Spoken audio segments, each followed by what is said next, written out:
की आराधना चंद्रभागा नदी के तट पर करी है, बालू का शिवलिंग बनाकर, बालू रेत का शिवलिंग बना। बहुत ध्यान देना आप लोग, किसी भी नदी में स्नान करने जाओ, तीज त्योहार पर, अमावस्या, पूर्णिमा आदि जो भी उत्सव मनाने के लिए आप किसी नदी के घाट पर जाते हो, किसी तालाब के घाट पर जाते हो, किसी कुंड के, किसी सरोवर के घाट पर जाते हो, और यदि आप स्नान कर रहे हो किसी पवित्र नदी में, तो वहां की बालू रेत उठाकर शंकर भगवान के शिवलिंग बनाकर जो पूजन करता है, मात्र 5 बार उसी नदी का जल शंकर को समर्पित कर कर, भले दिया नहीं है, अगरबत्ती नहीं है, जल चढ़ाकर जो शिवलिंग को विसर्जन कर देता है, उसके पूर्वजों को पिंड की भी जरूरत नहीं पड़ती, वो तर जाता। उसके पूर्वजों को पिंड भाग की भी जरूरत नहीं पड़ती, उसकी तृप्ति स्वतः ही हो जाती है। हमारे धेनु मानस के अंतर्गत लिखा है कि गौ माता को आप प्रेम से अगर एक ग्रास भी दे रहे हो, प्रेम से अगर आप एक जरा सा भाग भी प्रदान कर रहे हो, तो गौ माता उसको स्वीकार कर 33 कोटि देवताओं का पुण्य आपके खाते में डाल देती है। 33 कोटि देवताओं का पुण्य आपके खाते में दे। गौ माता के श्री विग्रह में 33 कोटि देवता विराजमान है, उनका सारा पुण्य भाग वो प्रदान कर रही है। गौ माता की आप भी सेवा करते हैं तो इस वीडियो को ज्यादा से ज्यादा शेयर करें और चैनल को सब्सक्राइब करें। ओम नमः शिवाय।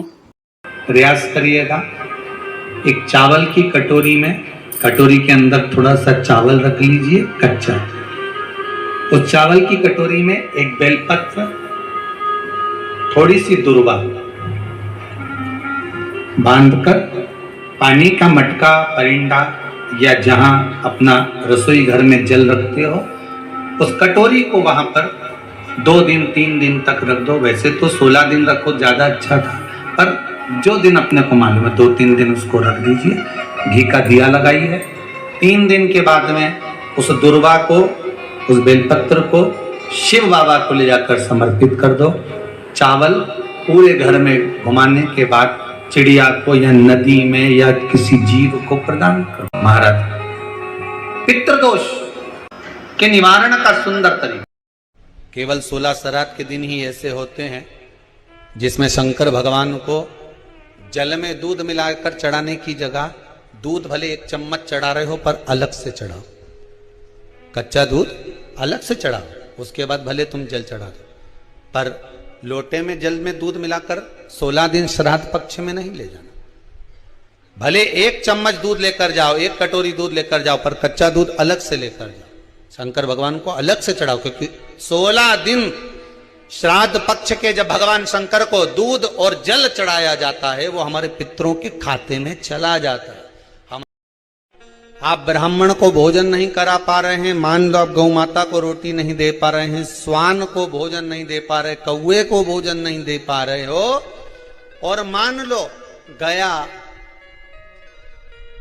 ब्रह्म कपाली या कहीं पिंडदान नहीं कर पा रहे हो, तिलांजलि तर्पण नहीं कर पा रहे हो, तो एक काम जरूर करना, जल के पात्र में 2 बूंद गंगा जल डालना, और वो गंगा जल शंकर को रोज 16 दिन तक चढ़ाइए। पितृदोष ये तिथियां ऐसी तिथियां हैं जिन तिथियों पर अगर भूलवश भी श्राद्ध पक्ष की दूज, चतुर्थी, अष्टमी, दशमी, एकादशी, प्रदोष, शिवरात्रि, ये श्राद्ध पक्ष की वो तिथियां हैं जिन तिथियों पर अगर गौ माता को 1 चुल्लू पानी भी अगर पिला दिया जाता है, तो हमारे पूर्वजों को तर्पण और तिलांजलि की जरूरत नहीं पड़ती, वो तर जाता।